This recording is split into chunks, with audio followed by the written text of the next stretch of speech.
The Mermaid City has a long history of flooding, and tonight, Norfolk leaders in the community came together to talk about it. This comes after the city started the Adopt a Drain pilot program back in January to encourage residents to help stop flooding before it can start. 10 on your side's Gina Arevalo was there for the meeting at Booker T. Washington High School tonight.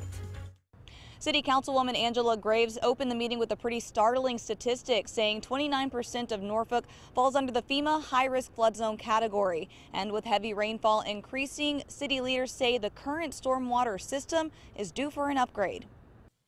It's a sight that's all too familiar for many residents in Norfolk. Water filling the streets and coming dangerously close to homes. I do worry about it because I hope to pass it on to my, as the young lady said, pass it on to my children.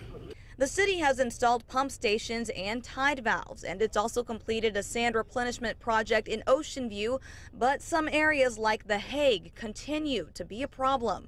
The trouble is that 10-year storm is now becoming a 6-year storm. The city is considering several options, from adding more tide valves and pump stations to building surge barriers, but the latter option has a high price tag. We're working together to figure out how best to address those and make sure that we accommodate where the water wants to go while still having Norfolk a viable, resilient community. In the meantime, city ordinances require every new home built in a flood zone to be 3 feet above the ground level. And for those of you who live in a flood zone, they want you to know there are steps you can take to reduce your risk and your flood insurance premium.